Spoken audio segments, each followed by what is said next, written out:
farm. 3, 4. Statutory rape, that's true, is it not, this time? Absolutely.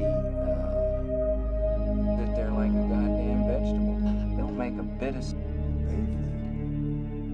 Do you think there's anything wrong with your mind? We'll make our determinations To the bottom of R.P. McMurphy. He also thinks he may have... So, does anyone care to touch on this further? Mr. Scanlon, I'd like to write in my book that you begin... All right. You suspect her. Existence of my life, with or without. I'm talking about content. I'm talking about interrelationships. It makes me feel very peculiar. Very peculiar. Never heard the word peculiar? Say, what are you trying to say? Harding in on you, Mr. Harding. I only want to help. Wife. All right, let's say it's true. Let's say I'm talking about my wife. What are you going to get that from your head?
Un homme arrive dans un hôpital psychiatrique avec un sourire qui ne ressemble pas à celui des autres patients. Il ne baisse pas les yeux.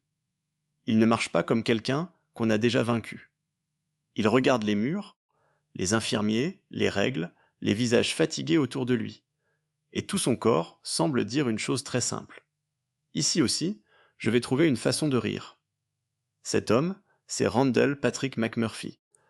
Et dans One Flew Over the Cuckoo's Nest, ce rire devient dangereux. Pas dangereux parce qu'il est violent au départ.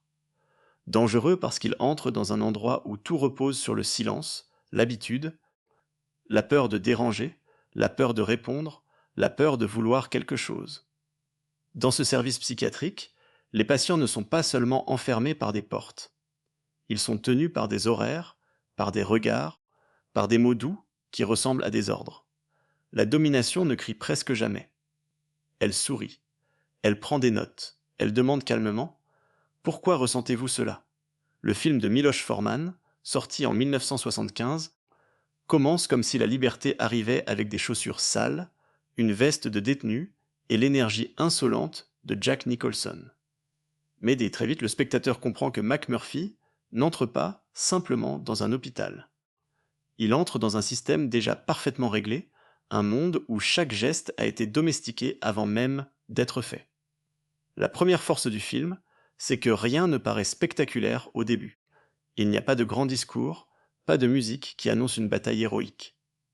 Il y a une salle commune, des tables, des cartes, des cigarettes, des regards perdus, des hommes qui attendent que la journée passe, parce que la journée d'hier ressemblait déjà à celle d'aujourd'hui, et que celle de demain ne promet rien de différent. Puis McMurphy s'assoit parmi eux. Il observe. Il teste. Il provoque un peu, juste assez, pour voir jusqu'où les murs peuvent bouger. Il plaisante avec les patients, il les bouscule, il transforme les petites routines en occasion de jeu. Pour certains, il est immédiatement trop bruyant. Pour d'autres, il est fascinant, parce qu'il fait quelque chose qu'il n'ose plus faire. Il prend de la place. Le personnage pourrait n'être qu'un agitateur sympathique, un prisonnier qui essaie d'éviter le travail forcé en se faisant passer pour instable. Et oui, cette dimension existe. McMurphy n'arrive pas comme un saint. Il est manipulateur, impulsif, arrogant, parfois irresponsable. Le film ne le nettoie pas pour en faire un héros parfait. Au contraire, il le laisse entrer avec ses défauts, ses ruses, sa vulgarité, son instinct de survie. C'est précisément ce qui rend sa présence si vivante. Face à lui, il y a l'infirmière Ratched. Louise Fletcher ne la joue pas comme un monstre de cinéma classique. Elle ne hausse presque jamais la voix. Elle ne semble pas avoir besoin de colère. Son pouvoir vient de sa maîtrise. Elle parle lentement, elle garde une posture impeccable, elle transforme chaque échange en procédure. Et c'est là que le malaise s'installe. Plus elle paraît raisonnable, plus le spectateur sent que quelque chose se referme. Dans les séances de groupe, Ratched ne donne pas l'impression de torturer. Elle invite les hommes à parler. Elle leur demande d'expliquer, de revenir sur leurs faiblesses, leur honte, leurs relations, leurs peurs. Mais la façon dont ces discussions sont conduites finit par ressembler à une scène de tribunal où personne n'a le droit de sortir grandi.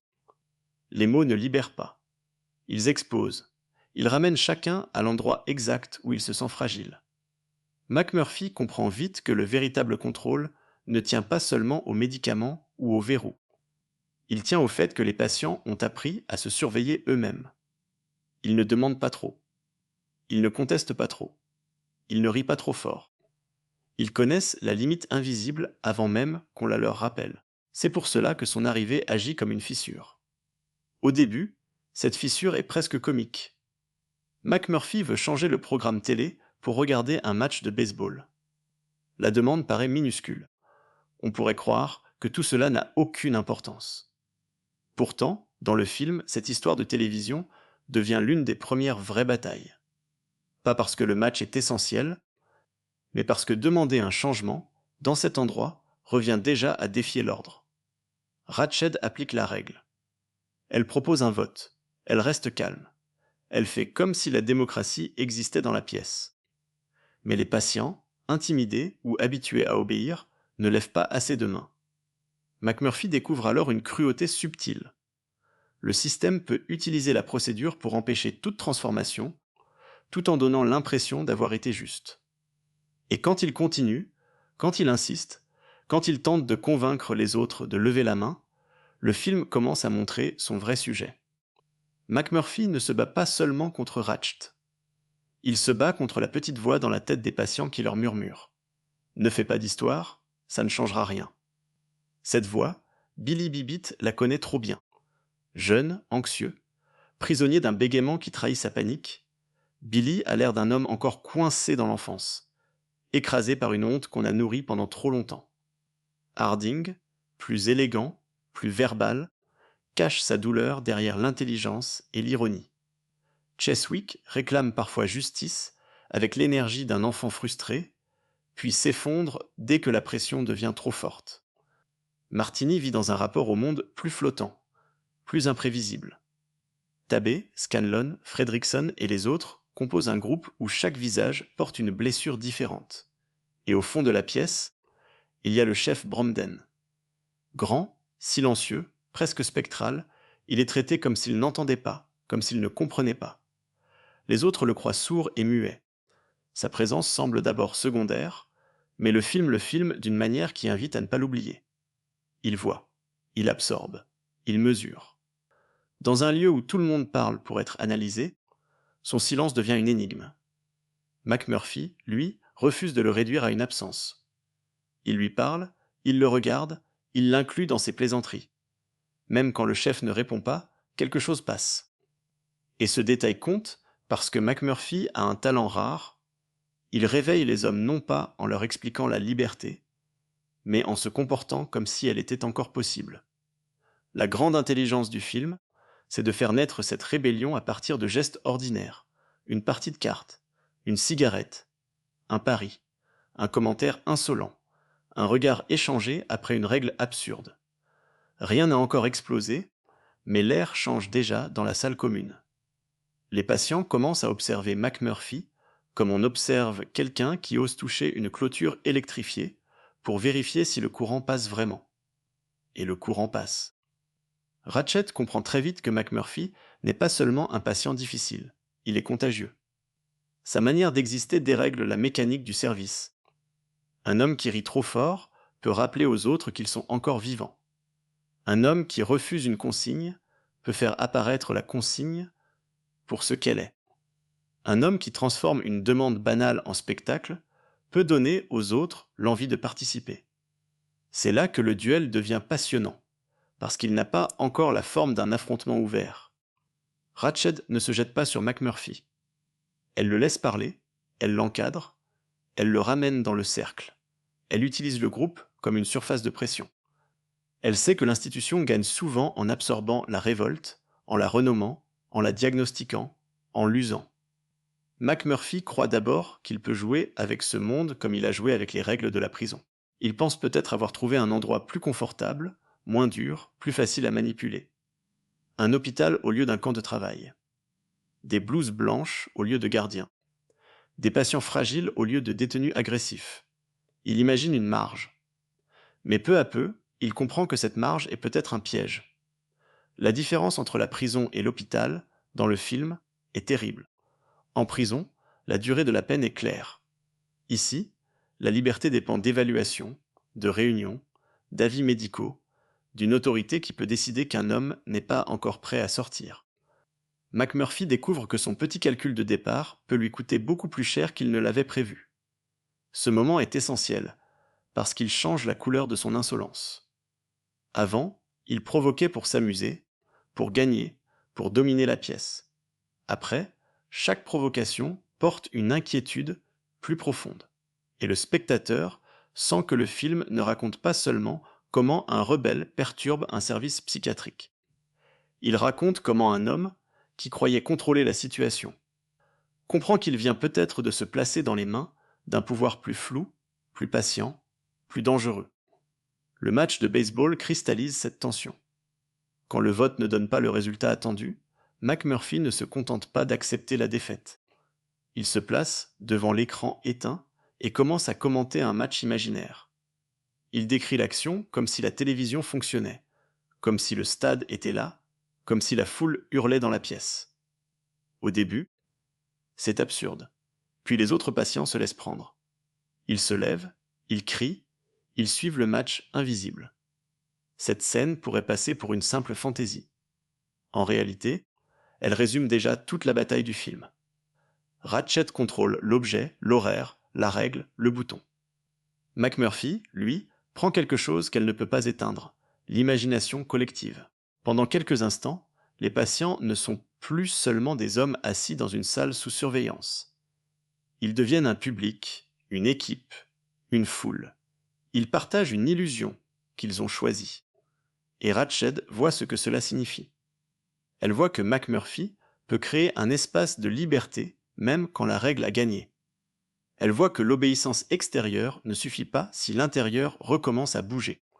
Elle voit que ces hommes, qu'elle maintient dans une forme de dépendance, peuvent encore se synchroniser autour d'une joie commune. Dans un film moins fin, cette scène serait une victoire simple. Ici, elle a un goût plus ambigu. Elle est drôle, chaleureuse, presque euphorique.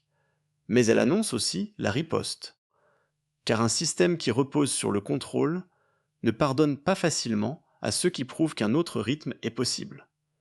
Et c'est pour cela que One Flew Over the Cuckoo's Nest reste si fort. Il ne commence pas par une révolution. Il commence par une question beaucoup plus intime. Qu'arrive-t-il à un homme quand il entre dans une pièce où tout le monde a déjà appris à renoncer? McMurphy ne répond pas avec une théorie. Il répond avec son corps, sa voix, ses paris, son rire, sa façon de traiter les autres comme des complices potentiels plutôt que comme des cas cliniques. Il ne comprend pas encore toute la douleur qu'il remue. Il ne comprend pas encore que certains patients ne sont pas retenus seulement par l'hôpital, mais par la peur du monde extérieur. Il ne comprend pas encore que gagner une bataille contre Ratched peut exposer les autres à des conséquences qu'ils ne sont pas prêts à porter. Mais il a déjà ouvert quelque chose.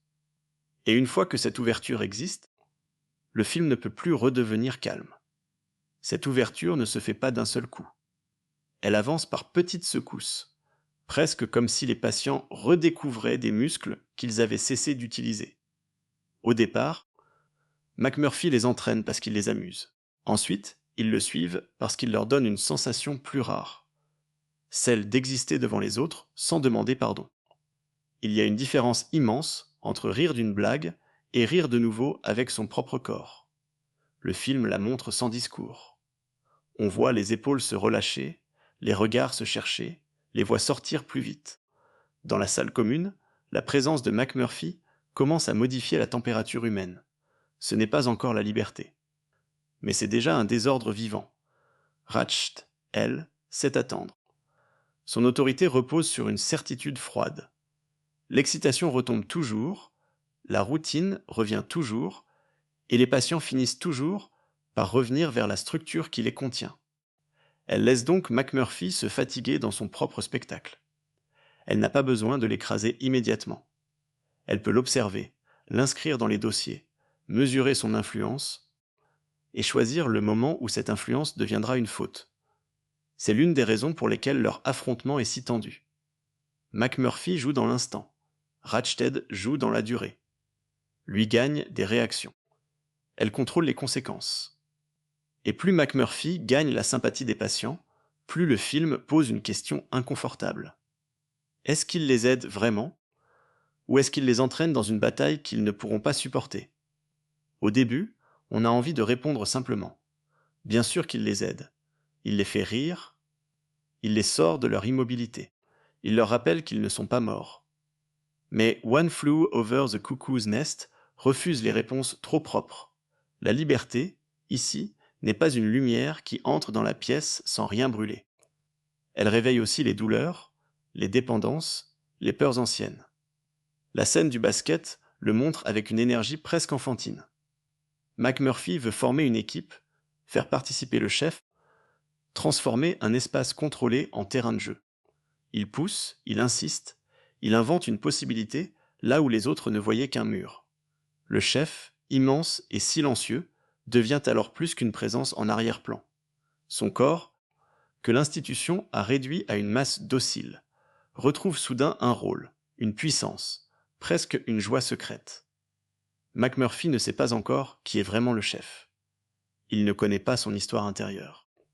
Mais il sent qu'il y a là quelqu'un que tout le monde a cessé d'appeler. Et quand il l'implique, quand il lui donne une place dans le jeu, il accomplit quelque chose de plus profond qu'une simple provocation. Il refuse de traiter le silence comme une disparition. C'est souvent ainsi que le film touche le plus fort, par des gestes qui semblent simples, puis qui se déplient après coup. Donner une cigarette, encourager un vote, commenter un match imaginaire, faire jouer un homme qu'on croit absent. Chaque action attaque le même principe invisible. Dans le service de Ratched, les patients sont définis par leurs limites.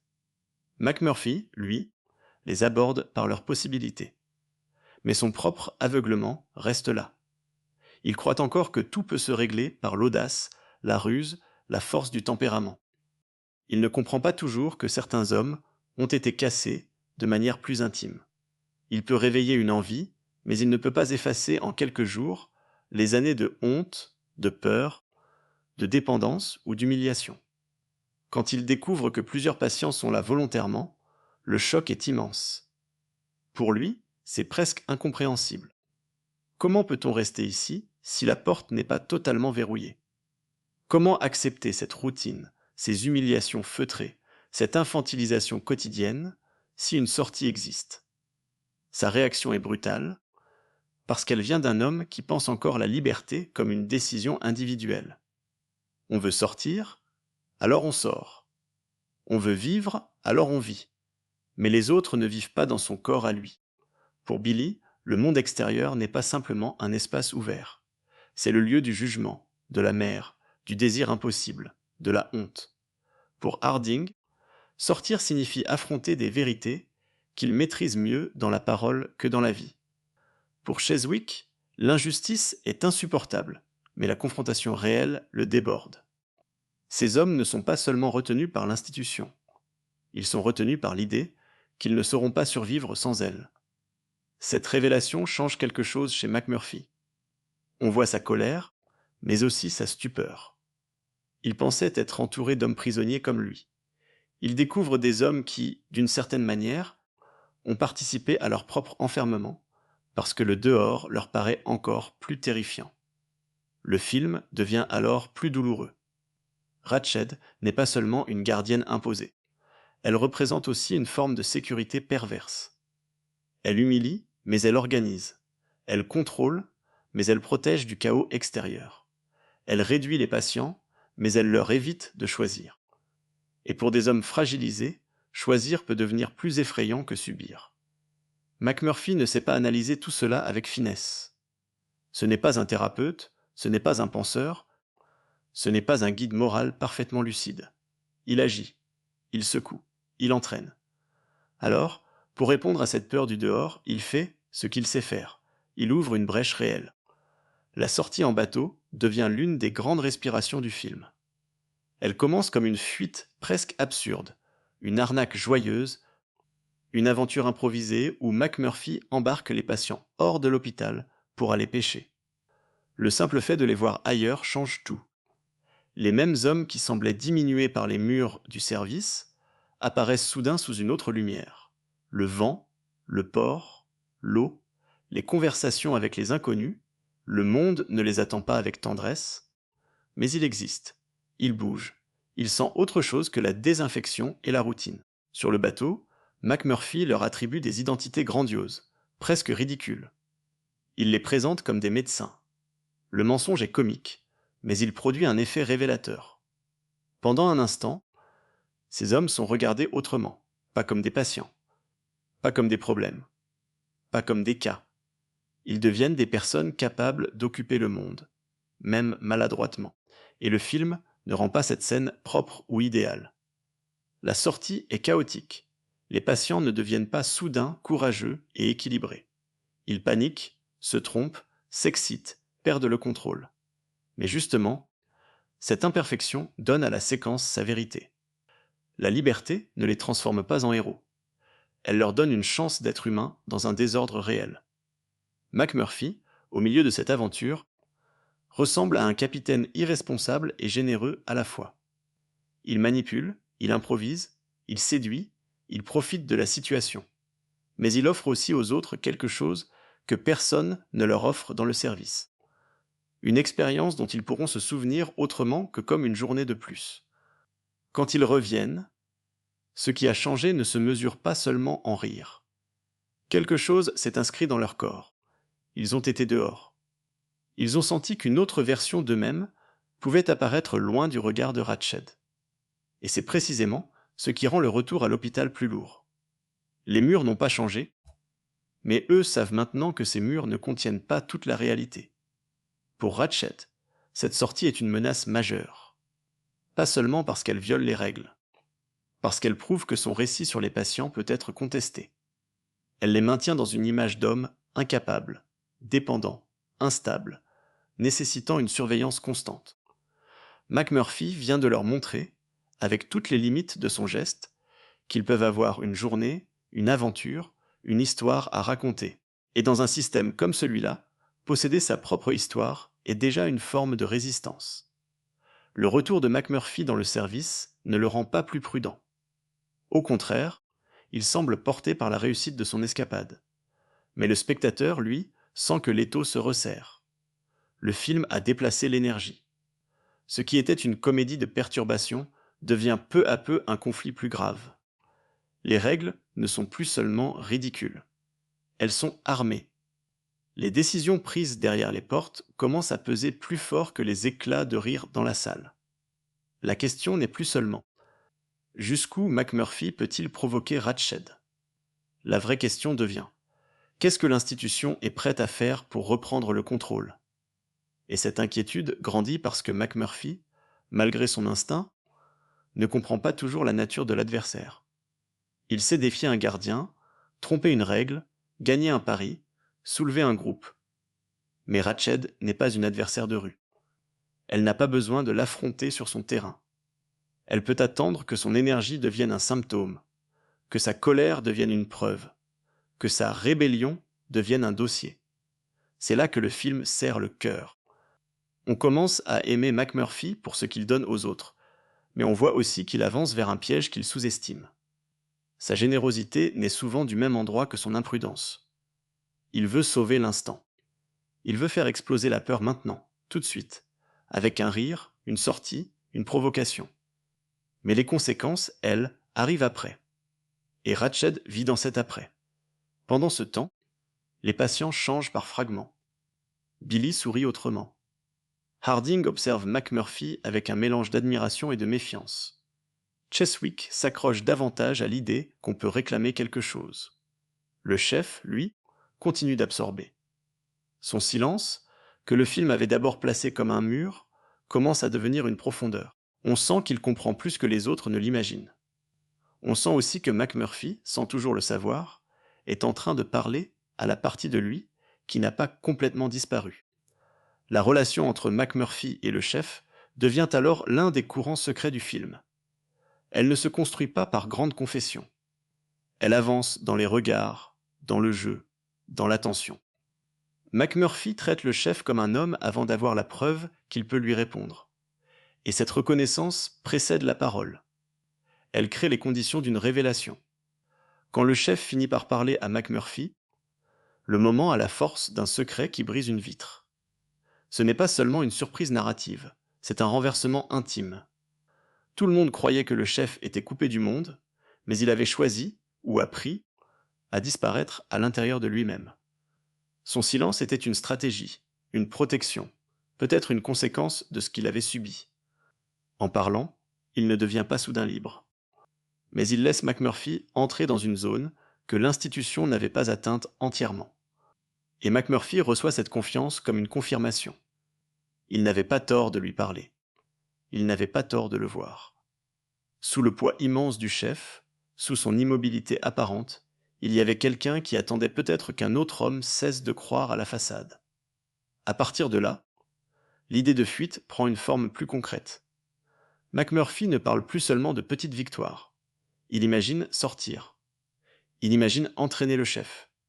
Il imagine que la force physique de cet homme, combinée à son propre culot, peut ouvrir une issue. Cette idée porte une énergie presque mythique.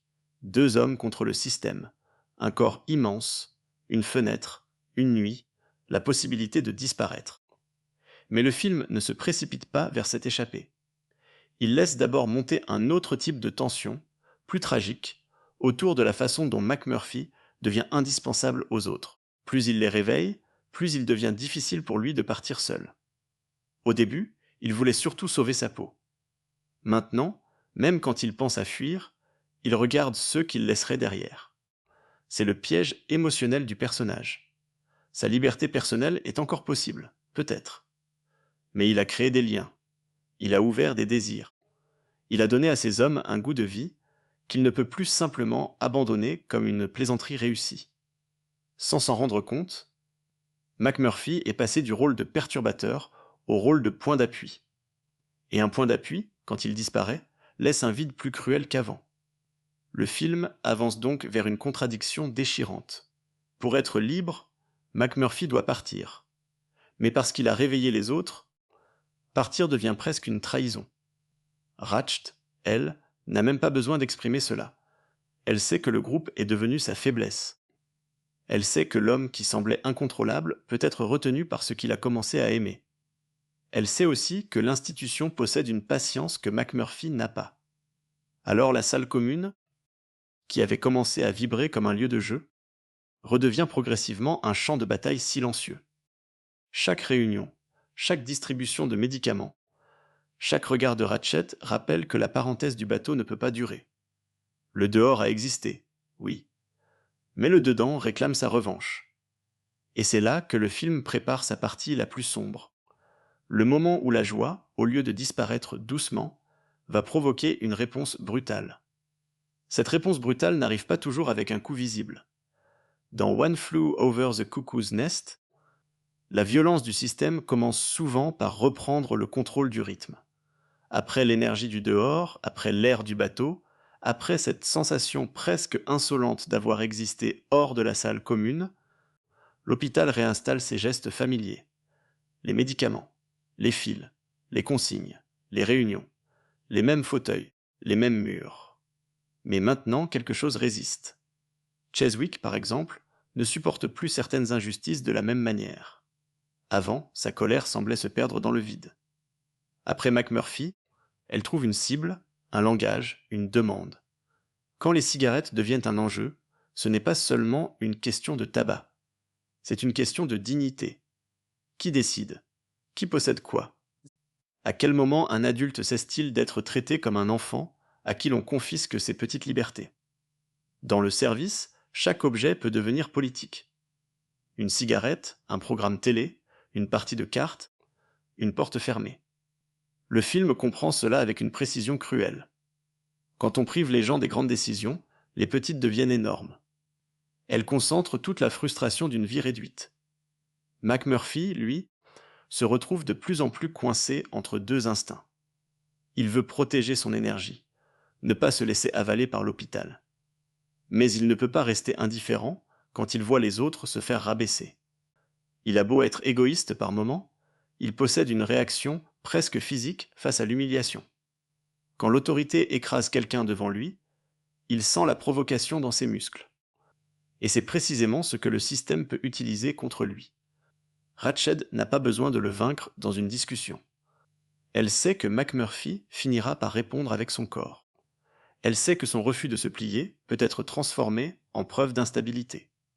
Son humanité même, sa colère face à l'injustice, devient dangereuse pour lui, parce qu'elle peut être classée, isolée, punie.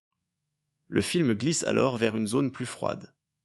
La comédie du début n'a pas disparu, mais elle n'offre plus la même protection. Les rires existent encore, seulement ils flottent au-dessus d'une menace plus nette. On commence à comprendre que l'institution ne perd jamais vraiment son pouvoir, parce qu'un patient fait rire les autres. Elle peut encaisser le rire. Ce qu'elle refuse, c'est la perte d'autorité. Quand McMurphy explose, quand la tension dépasse le seuil acceptable, l'hôpital répond avec une logique qui fait peur, justement, parce qu'elle se présente comme médicale. La punition n'a pas toujours le visage d'une sanction. Elle peut porter le nom d'un traitement. Elle peut être appliquée dans une salle blanche, avec des gestes professionnels, par des gens qui ne se considèrent pas comme cruels. La séquence de l'électrochoc marque une rupture. McMurphy, Martini et le chef sont conduits ailleurs, séparés du groupe, retirés de cette salle commune où McMurphy pouvait encore exister comme une force collective. L'espace change, l'air se vide, tout devient plus clinique, plus nu. Le film ne cherche pas seulement à choquer. Il montre comment un homme bruyant, tactile, provocateur, peut soudain être réduit à un corps qu'on prépare. Ce qui frappe, c'est la réaction de McMurphy. Même devant la peur, il plaisante encore. Il transforme l'angoisse en spectacle, comme s'il refusait de donner à l'institution le plaisir de le voir trembler. Ce réflexe est comique, bien sûr, mais il est aussi profondément triste. McMurphy n'a presque que cela pour se défendre. Sa capacité à rester lui-même au moment où on veut le faire taire. Et le chef est là. Sa présence rend la scène plus grave. Jusqu'ici, son silence pouvait ressembler à une distance. Mais maintenant qu'on sait qu'il parle, qu'il comprend, qu'il cache une conscience entière derrière son masque, chaque regard devient chargé. Le chef assiste à ce que l'on fait subir à McMurphy. Il ne voit plus seulement un agitateur. Il voit l'homme qu'il a reconnu, l'homme qui lui a parlé comme s'il n'était pas déjà effacé. Après le traitement, McMurphy revient. Et pendant un instant, le film joue avec l'angoisse du spectateur. A-t-il été brisé ? A-t-il perdu cette étincelle qui dérangeait tout le service ? Les patients le regardent avec inquiétude, parce que son état représente leur propre peur. Si McMurphy peut être éteint, alors personne n'est à l'abri. Si même lui revient vide, que reste-t-il aux autres ? Puis il révèle que son apparence était une blague. Il revient à lui, il surprend, il rassure, il provoque encore un éclat. La salle respire, mais cette respiration n'annule pas la peur. Au contraire, elle la rend plus consciente. Le spectateur comprend que le film vient de montrer un avertissement. McMurphy peut encore plaisanter après l'électrochoc. Mais l'hôpital possède d'autres moyens. Plus définitifs. Plus silencieux. À ce stade, la relation avec le chef prend une importance nouvelle. Elle n'est plus seulement une complicité secrète. Elle devient une promesse possible. Le chef raconte à McMurphy quelque chose de sa propre histoire, de son père, de ce qui a été réduit, avalé, diminué. Il porte en lui une blessure qui dépasse le service psychiatrique. Son silence n'est pas seulement individuel. Il ressemble à la trace d'un monde qui a appris à l'écraser, à le rendre invisible malgré sa taille immense. Ce contraste est bouleversant. Le chef est physiquement l'homme le plus imposant de la pièce, mais il a vécu comme quelqu'un qu'on ne voit pas. McMurphy, plus petit face à lui, occupe l'espace avec une force presque insolente. L'un s'est protégé en disparaissant, l'autre se protège en débordant. Leur amitié fonctionne parce qu'ils se donnent chacun quelque chose que l'autre n'a pas. McMurphy donne au chef l'élan, le rire, l'idée qu'une sortie peut exister. Le chef donne à McMurphy une écoute profonde, une loyauté silencieuse, une forme de gravité que les autres ne peuvent pas toujours lui offrir. Avec lui, McMurphy n'est pas seulement un clown rebelle. Il devient quelqu'un qui compte. Et cela change notre regard sur lui. Au début, McMurphy pouvait être vu comme un homme qui exploite les failles du système pour son propre confort. Plus le film avance, plus il devient difficile de le réduire à cela. Il reste imparfait, parfois brutal, parfois irresponsable, mais il commence à payer un prix pour les autres. Et ce prix rend ses gestes plus ambigus, plus humains. La fuite avec le chef reste possible, du moins en apparence. Il y a cette idée de soulever quelque chose de trop lourd pour les autres, de briser une fenêtre, de partir dans la nuit. La force du chef pourrait devenir la clé. McMurphy veut croire à cette solution physique, presque simple. Si le monde est une cage, il faut trouver le point faible de la cage. Mais le film sait que les cages les plus solides ne sont pas toujours faites de barreaux. Le chef doit d'abord croire qu'il peut partir. McMurphy doit d'abord accepter de partir sans transformer chaque seconde en dernier défi. Les autres patients doivent survivre au vide que son départ laisserait. Et l'institution, de son côté, ne dort jamais vraiment. Elle observe, elle note, elle ajuste. C'est pourquoi la préparation de la fuite ne donne pas une impression de victoire pure. Elle ressemble plutôt à une fenêtre qui s'ouvre dans une maison déjà en flammes. Il y a une urgence, une chance, mais aussi une inquiétude. McMurphy est-il encore capable de choisir sa propre survie? Cette question devient de plus en plus importante parce qu'il a commencé à aimer le groupe. Pas d'un amour doux ou sentimental. McMurphy n'est pas fait pour les grandes déclarations tendres. Mais il aime leur rire, leur maladresse, leurs réactions, leur besoin de lui. Il aime être celui qui prouve que Ratched n'a pas gagné partout. Et ce rôle peut devenir une prison aussi forte que l'hôpital. Le film observe alors une transformation tragique. McMurphy est peut-être libre intérieurement, mais il se lie aux hommes qui ne le sont pas encore. Il voudrait les entraîner dehors. Sauf qu'on ne sort pas tout un groupe d'un système en une nuit. On ne guérit pas Billy d'un regard. On ne donne pas à Harding une vie nouvelle par une plaisanterie. On ne rend pas Cheswick solide simplement en lui montrant qu'il avait raison d'être en colère. La liberté que McMurphy apporte est réelle, mais elle est incomplète. Elle ouvre des portes intérieures sans garantir que les hommes sauront les franchir. Et c'est cette incomplétude qui prépare le drame. Ratched le comprend mieux que lui. Elle ne cherche pas seulement à empêcher McMurphy de fuir. Elle veut restaurer le rapport ancien entre les patients et elle. Elle veut que le groupe se souvienne que toute excitation a un prix. Elle veut que chacun associe la rébellion non pas à la joie du bateau, mais au risque, à la punition, à la honte. Dans ce monde, le contrôle le plus efficace n'est pas de dire « vous ne pouvez pas partir », c'est de faire sentir « vous ne saurez pas vivre si vous partez ». Voilà pourquoi Billy devient si important dans la dernière trajectoire du film. Il incarne la partie la plus vulnérable de ce que McMurphy a réveillé. Billy veut être un homme, désirer, rire, participer, être regardé autrement. Mais sa peur reste immense. Son rapport à sa mère, à la culpabilité, à l'autorité, forme autour de lui une cage invisible. Il peut sourire dans l'énergie du groupe, puis se rétracter dès qu'une voix assez forte appuie sur la bonne blessure. Avec Billy, le film montre la limite la plus douloureuse de la rébellion de McMurphy. Il ne suffit pas de donner du courage à quelqu'un pendant une nuit. Il faut que ce courage survive au matin, au regard de l'autorité, au retour de la honte. Et le matin, dans ce film, sera impitoyable. Avant cela, pourtant, il y aura encore une fête.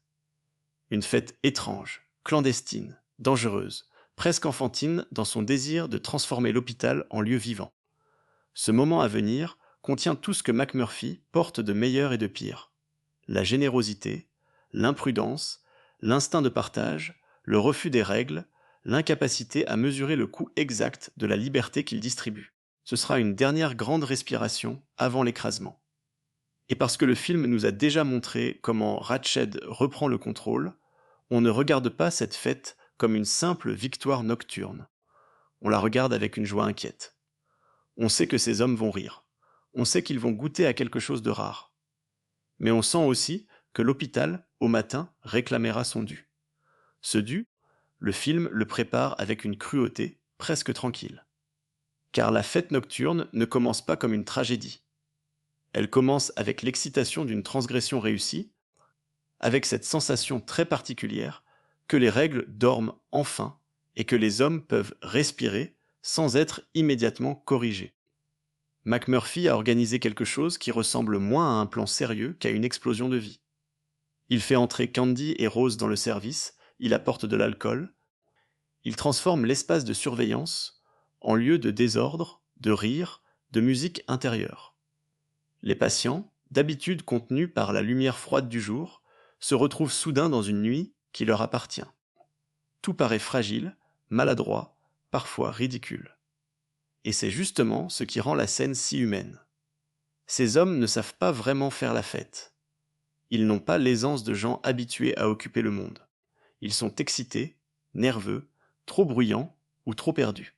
Certains semblent découvrir la possibilité même d'une joie sans autorisation.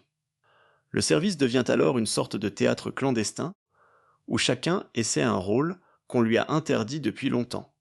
L'homme drôle, l'homme désiré, l'homme courageux, l'homme libre, l'homme qui n'a pas besoin de demander la permission avant de sourire. McMurphy, au centre, agit comme s'il pouvait tenir la nuit à bout de bras. Il sait qu'il doit partir. Le chef est prêt. L'idée de la fuite est là, concrète, proche, presque déjà accomplie. Il suffirait de ne pas se laisser distraire. Il suffirait de choisir la sortie au bon moment. Mais McMurphy n'est jamais simplement un stratège. Il est attiré par l'instant comme par un feu. Et cette fête devient pour lui une dernière générosité, une dernière provocation, peut-être une dernière façon de laisser aux autres un souvenir assez fort pour survivre à son départ. Le problème, c'est que le temps continue de passer. Dans un autre film, cette nuit serait filmée comme une victoire totale, un carnaval contre l'institution. Ici, chaque rire porte une petite ombre. Le spectateur sait que le matin viendra. Il sait que Ratched reviendra. Il sait que cette joie n'a aucune protection réelle. Elle existe seulement parce que l'autorité est absente pour quelques heures. Et une liberté qui dépend du sommeil de l'autorité reste une liberté menacée. Billy, dans cette nuit, devient le cœur fragile du drame. Tout ce que McMurphy a essayé de réveiller chez les patients se concentre en lui. Le désir d'être reconnu, de sortir de la honte, de vivre une expérience d'adulte, d'être regardé autrement que comme un garçon coupable.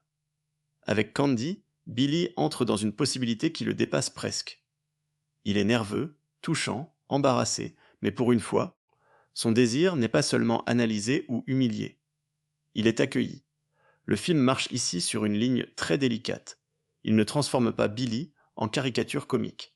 Il montre sa vulnérabilité, son envie, sa peur de mal faire, son besoin d'être encouragé par les autres. Le groupe le pousse, rit avec lui, le célèbre presque. Et dans cette célébration, il y a quelque chose de beau, mais aussi quelque chose d'inquiet. Billy reçoit une chance, oui. Mais cette chance est construite dans un espace qui sera jugé par Ratched dès l'aube. McMurphy aurait dû partir. Cette phrase devient presque impossible à éviter pendant la scène. Il aurait dû partir quand la fenêtre était encore ouverte, quand le chef était prêt, quand la nuit pouvait encore couvrir leur fuite. Mais il reste. Il boit, il rit, il s'endort. Son corps, qui avait porté tant d'énergie, cède enfin à la fatigue. Et ce détail est terrible, parce qu'il n'a rien de spectaculaire. McMurphy ne perd pas à cause d'un grand piège compliqué. Il perd aussi parce qu'il est humain, fatigué, imprudent, trop attaché à cette dernière fête pour la quitter au bon moment. Le matin arrive donc comme une sentence. La lumière revient, le service est dévasté. Les corps endormis, les traces de fête, le désordre, tout expose ce qui s'est passé. Et lorsque Ratched entre, le film change immédiatement de température. Elle n'a pas besoin de hurler. Sa présence suffit à transformer la joie de la nuit en preuve à charge.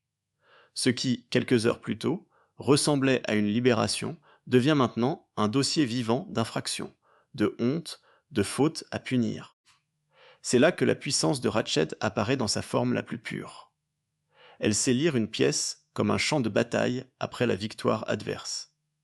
Elle voit ce qui a été déplacé, ce qui a été ouvert, ce qui a échappé à son contrôle. Et au lieu de répondre par une explosion émotionnelle, elle réinstalle méthodiquement la peur. Billy est retrouvé avec Candy. Pendant un court instant, quelque chose d'inattendu se produit. Billy ne s'effondre pas. Il parle avec plus d'assurance. Son bégaiement semble reculer. Il a vécu quelque chose qui lui donne une forme de fierté, presque une solidité nouvelle. Le groupe le regarde avec chaleur. McMurphy peut croire pendant quelques secondes que la nuit a vraiment accompli ce qu'il espérait. Billy a traversé une porte intérieure. Mais Ratched connaît exactement l'endroit où frapper. Elle n'a pas besoin de le traiter de façon brutale. Elle évoque sa mère. Elle ramène Billy au regard qui le terrorise, à la culpabilité qui le tient depuis si longtemps. En quelques mots, elle défait ce que la nuit avait construit. Le courage de Billy, qui paraissait réel, se retrouve exposé à sa peur la plus ancienne. Son visage change. Sa voix se casse. Le bégaiement revient. L'homme qui venait d'apparaître est renvoyé vers l'enfant honteux. C'est l'un des moments les plus durs du film, parce que la violence y est presque entièrement psychologique. Ratched ne frappe pas Billy. Elle n'a pas besoin de le toucher. Elle utilise une connaissance intime de sa fragilité pour le remettre à sa place. Et cette place, pour Billy, n'est pas seulement dans le service. c'est dans la honte. À partir de là, la tragédie se déclenche avec une rapidité glaciale. Billy est emmené à l'écart. La panique, la culpabilité, l'effondrement intérieur deviennent trop lourds. Et lorsqu'il se suicide, le film fait tomber toute l'énergie accumulée depuis le début dans un silence presque insupportable. La mort de Billy n'est pas un simple choc narratif. Elle révèle la limite absolue de la rébellion de McMurphy. Il avait réussi à réveiller chez lui une envie de vivre, mais il n'a pas pu le protéger du mécanisme qui savait exactement comment le détruire. Il avait offert une nuit de courage, mais Ratched possédait encore le langage de la honte. Et face à ce langage, Billy n'avait pas assez de défense.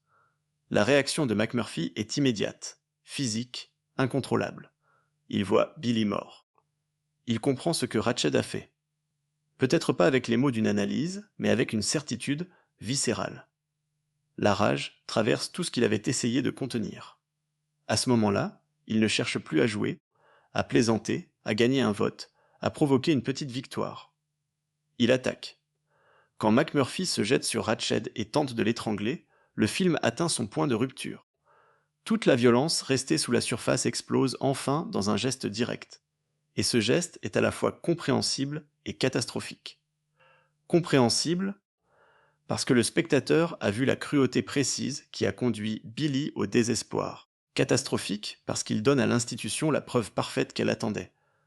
McMurphy est dangereux, McMurphy doit être neutralisé, McMurphy ne peut plus être simplement contenu. C'est la grande tragédie du personnage.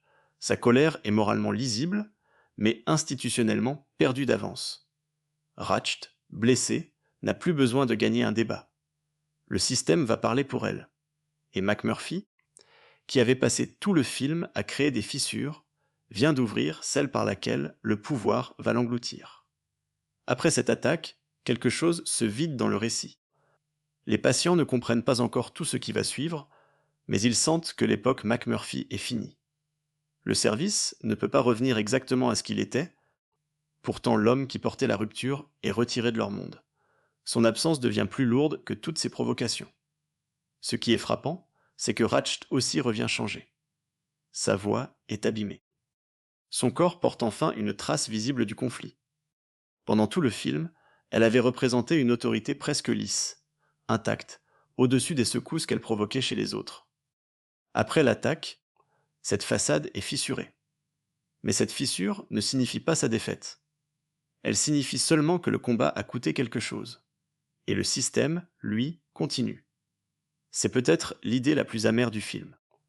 Même quand une figure d'autorité est blessée, la structure qui la soutient ne disparaît pas. Les patients retournent dans la salle, les procédures reprennent, les voix baissent, les regards cherchent l'endroit où McMurphy devrait être. Chacun doit maintenant vivre avec ce qu'il a laissé derrière lui. Le souvenir de la liberté, mais aussi la preuve du prix qu'elle peut exiger. Le chef, plus que tous les autres, porte cette absence autrement. Pour lui, McMurphy n'était pas seulement un homme bruyant qui avait dérangé l'hôpital. Il était celui qui avait vu à travers son effacement, celui qui lui avait parlé quand les autres le réduisaient au silence, celui qui avait rendu la fuite imaginable. Le chef sait donc que quelque chose a été transmis, même si McMurphy n'est plus là pour le formuler. Mais la question reste suspendue. Que va-t-il revenir de McMurphy? Un patient puni? Un homme calmé? Un rebelle encore prêt à rire de l'autorité? Ou autre chose, de beaucoup plus terrible? Le film retarde cette réponse juste assez pour laisser l'espoir devenir douloureux. Parce que le spectateur, comme les patients, veut croire que McMurphy peut encore surgir avec une grimace, une blague, une manière de faire croire qu'on l'a eu alors qu'il est toujours là. On a déjà vu ce jeu après l'électrochoc. On voudrait que le film répète ce miracle. Mais cette fois, l'hôpital n'a pas seulement voulu l'effrayer. Cette fois, il a décidé de l'effacer.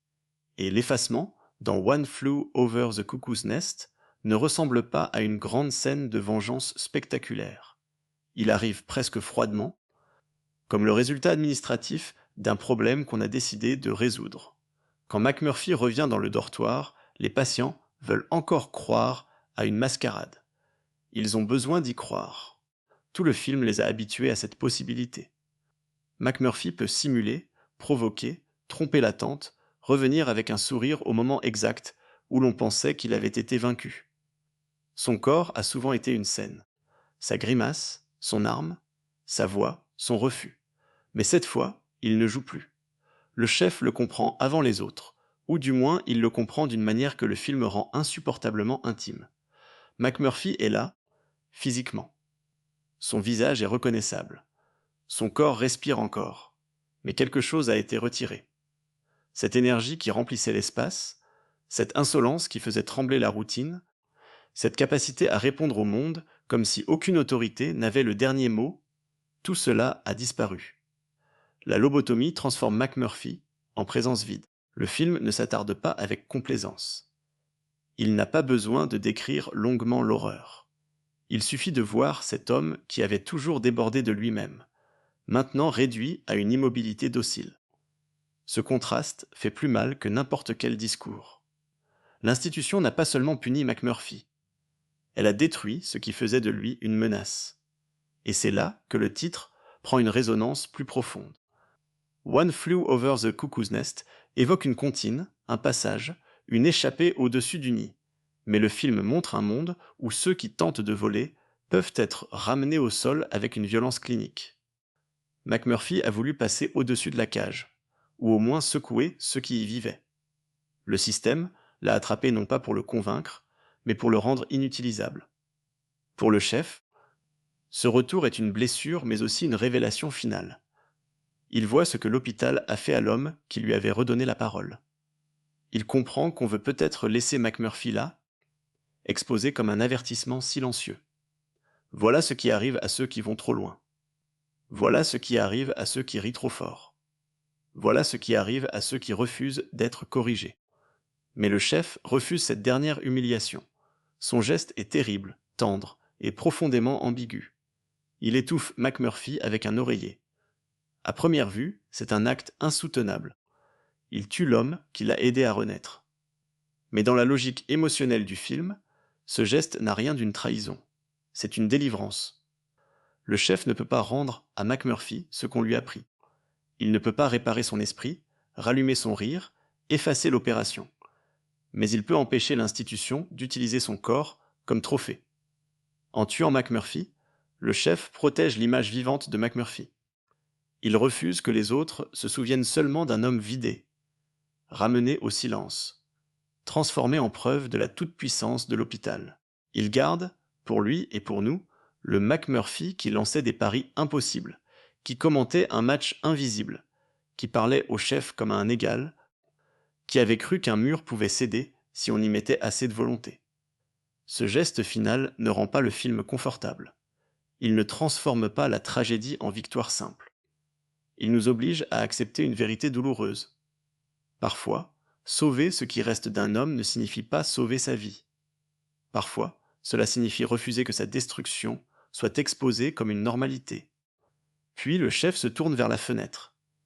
Et tout ce qui avait été annoncé plus tôt revient avec une force immense.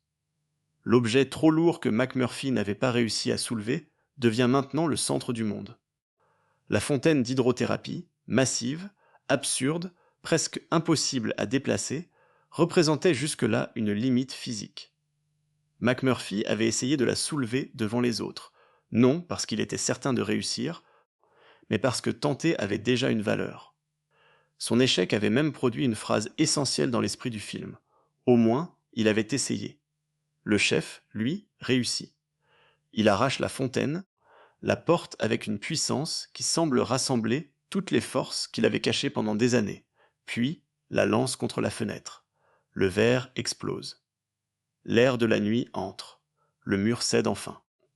Ce moment est l'un des grands payoffs du cinéma américain des années 1970, parce qu'il ne fonctionne pas seulement comme une évasion physique. Il condense tout le parcours silencieux du chef. Pendant presque tout le film, il s'est fait passer pour sourd et muet. Il a survécu en se diminuant, en se retirant du regard des autres, en laissant l'institution croire qu'elle l'avait déjà absorbé. Mais McMurphy a réveillé en lui une idée simple et immense. Sa force existe encore. Quand le chef brise la fenêtre, ce n'est pas seulement un patient qui s'échappe. C'est une image entière qui se renverse. L'homme que tout le monde croyait absent accomplit l'acte que le rebelle n'a pas pu accomplir. McMurphy n'est plus capable de partir, mais son élan part à travers le chef. Voilà pourquoi la fin bouleverse autant. McMurphy meurt, mais il n'est pas complètement vaincu. Ratched survit, le service continue, l'institution n'est pas détruite, et pourtant quelque chose d'irréversible a eu lieu. Le chef sort. Les patients se réveillent, comprennent, s'agitent, murmurent, regardent cette ouverture dans le mur comme une preuve impossible. Ils n'ont pas tous fui. Ils ne sont pas tous sauvés. Le film ne ment pas sur la difficulté de la liberté. Mais désormais, personne dans cette pièce ne peut croire exactement comme avant que la cage est invincible. La course du chef dans la nuit donne au film son dernier souffle. Il ne s'arrête pas pour expliquer. Il ne fait pas de discours. Il court. Cette absence de parole est parfaite, parce que son corps dit tout ce que les mots auraient affaibli. Il court avec le poids de McMurphy derrière lui, avec la douleur de ce qu'il a dû faire, avec la mémoire de l'homme qui l'a regardé assez longtemps pour le retrouver. Le dernier mouvement du film n'efface pas la tragédie.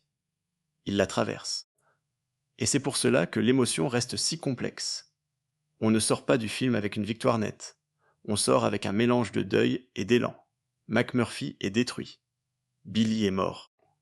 Ratched n'a pas été renversé de manière totale. Les autres patients restent dans le service. Mais une fenêtre s'est ouverte, littéralement et symboliquement, et cette ouverture empêche le désespoir de tout recouvrir. Dans beaucoup d'histoires, le héros gagne parce qu'il survit. Ici, McMurphy devient inoubliable parce que son influence survit à sa destruction. Ce choix narratif donne au film sa puissance durable. McMurphy n'est pas un libérateur classique qui arrive, sauve tout le monde, puis repart sous les applaudissements. Il déclenche quelque chose qu'il ne maîtrise pas. Il paie un prix énorme. Il échoue à se sauver lui-même. Mais il permet à un autre homme d'accomplir le geste que lui-même avait seulement imaginé. Le chef est donc plus qu'un témoin. Il devient le porteur final de l'histoire. Pendant longtemps, il a observé McMurphy comme un phénomène extérieur, presque impossible à croire. Puis, il a commencé à lui répondre. Puis, il a partagé son projet de fuite. Et à la fin, il réalise ce projet seul, avec une force nourrie par leur lien. C'est une transmission, pas une victoire simple. Ce détail change aussi notre manière de revoir tout le film. Les scènes de jeu, de rire, de provocation, de désordre ne sont plus seulement les moments colorés avant la tragédie. Elles deviennent les étapes d'une contagion intérieure.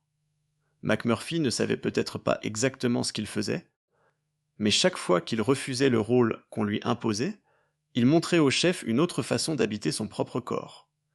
Et le chef, qui avait choisi l'invisibilité pour survivre, finit par choisir le mouvement pour vivre. Cette nuance est capitale. Le film ne dit pas naïvement que la liberté suffit à guérir toutes les blessures. Billy prouve le contraire de la manière la plus douloureuse. Il ne dit pas non plus que le courage protège de tout. McMurphy prouve le contraire par son destin. Mais il affirme qu'un geste de liberté peut modifier la trajectoire d'un autre être humain, même quand celui qui l'a provoqué ne peut plus en profiter. Ratched, après tout cela, reste une figure glaçante parce qu'elle incarne une autorité qui sait se présenter comme soin, ordre et raison. Le film ne nie pas la nécessité de traiter des personnes en souffrance. Il ne transforme pas tous les soignants en ennemis. Ce serait trop simple, et ce n'est pas ce qui rend l'œuvre si troublante. Ce que le film attaque, c'est un pouvoir qui cesse d'écouter, un système qui confond calme et santé, obéissance et progrès, silence et guérison. Dans ce service, aller mieux signifie trop souvent déranger moins. McMurphy dérangeait énormément. Voilà pourquoi il était vivant à l'écran. Voilà pourquoi il était dangereux pour Ratched. Voilà pourquoi il était précieux pour les autres. Il dérangeait l'idée que ces hommes étaient seulement des problèmes à gérer. Il dérangeait la mise en scène de la compétence. Il dérangeait la tranquillité morale de ceux qui pensent toujours savoir ce qui est bon pour les autres. Mais le film, encore une fois, ne fait pas de lui un martyr parfaitement pur. Il reste un homme contradictoire. Sa présence libère et met en danger. Sa fête donne à Billy une joie réelle, puis place cette joie sous le regard destructeur de Ratched. Son attaque contre l'infirmière naît d'une rage compréhensible, mais elle donne au système l'occasion de le supprimer. Sa grandeur vient aussi de ses limites. C'est cette imperfection qui empêche le film de devenir une fable trop propre. Si McMurphy était un héros sage et impeccable, l'histoire perdrait sa tension humaine. S'il était seulement un escroc bruyant, sa fin ne nous entrait pas autant. Il se situe entre les deux. Un homme qui commence par chercher un avantage personnel, puis découvre malgré lui qu'il a réveillé quelque chose de plus grand que lui. Et lorsque le chef disparaît dans la nuit, cette chose continue de vivre. Et si cette chose continue de vivre, c'est parce que le film lui-même fonctionne comme la fuite du chef. Il traverse son époque, il brise une fenêtre dans l'imaginaire du spectateur, puis il laisse derrière lui une question qui ne se referme pas facilement. À quel moment l'ordre devient-il plus dangereux que le chaos qu'il prétend contrôler? La force de One Flew Over the Cuckoo's Nest ne tient pas seulement à son intrigue. Beaucoup de films racontent un individu face à une institution. Beaucoup mettent en scène un rebelle, une autorité, un groupe qui hésite entre peur et courage. Mais ici, tout paraît chargé d'une vérité humaine qui empêche le récit de devenir abstrait. On ne regarde pas une idée se battre contre une autre idée. On regarde des corps, des visages, des habitudes, des humiliations minuscules, des éclats de rire trop grands pour la pièce. C'est pour cela que le service psychiatrique reste en mémoire comme un lieu presque ordinaire et pourtant étouffant. Il n'a pas besoin d'être filmé comme un donjon. Sa banalité suffit. Les chaises, les vitres, les couloirs, les blouses, les horaires, les voix calmes. Tout construit un espace où la violence s'est rendue présentable. Et le spectateur comprend que le plus effrayant n'est pas toujours l'excès visible. Parfois, c'est la normalité d'un pouvoir qui ne doute plus de lui-même. La mise en scène de Miloš Forman accompagne cela avec une grande retenue. Le film observe beaucoup. Il laisse les scènes respirer, il fait exister les patients dans le cadre, il donne au silence autant d'importance qu'aux confrontations. On sent un regard attentif au groupe, aux rapports de force, aux petites variations d'énergie dans une pièce. McMurphy peut entrer comme une tornade, mais le film, lui, ne se contente pas de courir après lui. Il regarde aussi ceux qui reçoivent cette tornade. Cette attention change tout. Parce que le groupe n'est jamais un simple décor autour de Jack Nicholson.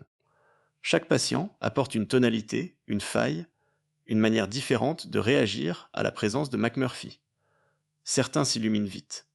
D'autres résistent, se méfient, se replient. Certains veulent croire à la liberté, mais ne savent pas quoi en faire. D'autres ont tellement intégré la peur qu'ils participent malgré eux à leur propre enfermement. Le film ne les juge pas pour cela. Il montre combien l'abandon de soi peut devenir une habitude de survie. Jack Nicholson donne à McMurphy une énergie qui semble impossible à contenir. Son jeu repose sur le regard, le sourire, l'irruption soudaine, l'insolence physique. Il occupe l'écran comme quelqu'un qui veut toujours déplacer la limite de la scène. Même assis, il a l'air de tester l'espace. Même quand il écoute, on sent qu'une réplique, un pari ou une provocation peut surgir. Cette imprévisibilité rend McMurphy vivant, mais elle le rend aussi vulnérable. Il ne sait pas toujours s'arrêter avant le point de rupture. Louise Fletcher, face à lui, choisit presque l'inverse. Son interprétation de Ratched est d'autant plus glaçante qu'elle refuse la facilité. Elle ne joue pas une méchanceté bruyante, elle joue une certitude. Son calme devient une arme, son contrôle de la voix devient une frontière, son sourire professionnel devient parfois plus inquiétant qu'une menace directe. Ratched ne paraît pas toujours agir par plaisir sadique. Le film la rend plus dérangeante que cela. Elle semble croire à son propre ordre. Cette croyance est capitale. Une autorité qui sait qu'elle est cruelle peut encore être identifiée comme ennemie. Une autorité persuadée d'agir pour le bien devient beaucoup plus difficile à combattre. Ratched peut humilier Billy tout en ayant l'air de rappeler une responsabilité. Elle peut écraser le groupe tout en parlant de thérapie. Elle peut maintenir les patients dans la dépendance tout en appelant cela stabilité. C'est exactement là que le film conserve sa puissance après tant d'années. Il ne parle pas seulement d'un hôpital psychiatrique dans les années 1970. il parle de toutes les situations où une structure commence à préférer l'obéissance à la guérison, l'ordre apparent à la vérité humaine, le silence à la transformation. Bien sûr, le contexte médical du film est précis, et il faut le regarder avec la conscience de son époque. Mais son malaise déborde ce cadre. Il touche à la famille, à l'école, au travail, à la justice, à toute organisation où les individus peuvent être réduits à des comportements à gérer. La victoire historique du film aux Oscars dit quelque chose de son impact. Gagner les 5 grandes catégories, film, réalisation, acteur, actrice et scénario adaptés, n'arrive presque jamais. Une telle reconnaissance montre à quel point l'œuvre a frappé à la fois le public, les critiques et l'industrie. Mais ce qui compte le plus, avec le recul, ce n'est pas seulement la récompense. C'est que le film ne s'est pas figé comme une statue de palmarès. Il continue d'être regardé, discuté, contesté, ressenti. Son entrée au National Film Registry confirme aussi cette place particulière dans la mémoire du cinéma américain. Mais là encore, les honneurs officiels n'expliquent pas entièrement pourquoi le film reste vivant. Beaucoup d'œuvres récompensées vieillissent mal, parce qu'elles restent attachées à leur moment. Celui-ci garde une nervosité intacte. Peut-être parce qu'il ne donne jamais au spectateur une position confortable. On admire McMurphy, mais on voit ses fautes. On déteste Ratched, mais on comprend que son pouvoir fonctionne parce qu'il s'habille de méthode. On veut que les patients se libèrent, mais on voit que la peur ne disparaît pas parce qu'un homme charismatique arrive dans la pièce. On espère la fuite, puis on comprend qu'elle laissera des morts, des blessures, des survivants. Cette complexité empêche le film de devenir une simple affiche contre l'autorité. Il est plus troublant, plus humain, parce qu'il sait que la liberté n'est pas un slogan. La liberté demande une force intérieure, des conditions réelles, une capacité à supporter le dehors, et parfois une solidarité que McMurphy découvre trop tard. Sa révolte ouvre le monde, mais elle ne peut pas porter seule tous ceux qui ont appris à avoir peur de ce monde. Le cas de Billy reste, à ce niveau, le plus douloureux. Billy n'est pas détruit parce qu'il n'a jamais touché la liberté. Il est détruit parce qu'il l'a touchée un instant, puis qu'on la lui arrache en ramenant la honte au centre de son corps. Ce détail rend son destin encore plus terrible. Avant la nuit, il pouvait peut-être continuer à survivre dans sa prison intérieure. Après la nuit, il sait qu'une autre vie était possible. Et c'est précisément ce savoir qui rend le retour à la honte insupportable. Le film ne nous permet donc pas de croire naïvement qu'il suffit de réveiller quelqu'un. Réveiller quelqu'un, c'est aussi l'exposer. C'est lui montrer ce qu'il perd, ce qu'il désire, ce qu'il ne supporte plus. McMurphy déclenche cette exposition chez les autres. Son erreur tragique est de croire que l'élan peut suffire, que la joie peut tenir face à une machine qui connaît les points faibles de chacun. Pourtant, sans cet élan, le chef ne serait peut-être jamais parti. C'est là que le film trouve son équilibre le plus profond. McMurphy échoue et réussit dans le même mouvement. Il échoue à battre Ratched frontalement. Il échoue à sauver Billy. Il échoue à s'échapper. Il échoue même à préserver son propre esprit. Mais il réussit à transmettre une force à quelqu'un qui semblait perdu pour lui-même. Et cette transmission donne à la fin son éclat au milieu du deuil. Le chef ne part pas comme un homme intact. Il part après avoir tué son ami, après avoir vu ce que l'institution peut faire, après avoir compris que la liberté a parfois le goût de la perte. Sa fuite n'est donc pas une image naïve. Elle est chargée de douleur. Mais elle demeure une fuite. Elle prouve que McMurphy n'a pas seulement produit du désordre. Il a produit une conséquence vivante. Cette conséquence est peut-être la vraie victoire du film. Pas une révolution totale. Pas la destruction du service. Pas la punition complète de Ratched. Une seule sortie, dans la nuit. Mais cette sortie suffit à empêcher l'histoire d'être uniquement une défaite. Le film a l'intelligence de ne pas sauver tout le monde pour rassurer le spectateur. Il sauve une possibilité. Et parfois, au cinéma, une possibilité bien filmée peut avoir plus de force qu'un triomphe complet. On comprend alors pourquoi le dernier plan mental que l'on garde n'est pas seulement celui de McMurphy détruit. C'est aussi le mouvement du chef, le bruit du verre, l'air qui entre, les patients qui se réveillent, la masse arrachée au sol, la nuit ouverte devant lui. Tout ce que l'hôpital avait comprimé se concentre dans ce passage. McMurphy ne franchit pas la fenêtre, mais il est dans ce geste. Il est dans les muscles du chef, dans sa décision, dans sa course, dans le refus de laisser la peur décider encore. Et ce transfert rend la fin presque mythologique, sans que le film perde son réalisme émotionnel. Un homme tombe, un autre se lève. Une voix est éteinte, un silence se met en mouvement. Le cinéma aime souvent les héros qui gagnent parce qu'ils imposent leur volonté au monde. One Flew Over the Cuckoo's Nest propose quelque chose de plus amer. Un homme peut perdre contre le monde et changer quand même la vie de quelqu'un. Cette idée reste avec nous parce qu'elle ressemble davantage à la réalité. Toutes les résistances ne finissent pas par une victoire visible. Certaines survivent dans celui qui a regardé, compris, et décidé de ne plus rester immobile. C'est pour cela que le film ne se referme pas vraiment. Même après le générique, il continue de poser des questions. Qui est vraiment malade dans cette histoire? Ceux qui souffrent ou ceux qui transforment la souffrance en obéissance? Qui est dangereux? L'homme qui rit trop fort ou le système qui sait rendre un homme silencieux pour toujours? Qui est sauvé? Celui qui sort vivant, celui qui meurt libre dans le souvenir d'un ami, ou ceux qui restent avec l'image d'une fenêtre brisée? Aucune réponse, simple, ne tient longtemps. Et c'est peut-être la marque des grands films. Ils ne restent pas grands parce qu'on les a récompensés, mais parce qu'ils continuent à nous déranger au bon endroit. Ce dérangement, justement, vient aussi de la manière dont le film adapte son matériau d'origine. One Flew Over the Cuckoo's Nest vient du roman de Ken Kesey, publié au début des années 1960, dans un moment où l'Amérique interrogeait de plus en plus ses institutions, ses normes, ses formes de contrôle et sa définition de la normalité. Le film, lui, arrive en 1975, après une décennie de méfiance plus visible envers l'autorité. Ce contexte n'est pas un simple décor historique. Il aide à comprendre pourquoi l'histoire a touché un nerf aussi profond. Le film ne demande pas seulement « Cet hôpital est-il injuste ?» Il demande « Combien de lieux, dans une société, peuvent ressembler à cet hôpital sans en avoir le nom ?» C'est là que son impact dépasse son intrigue.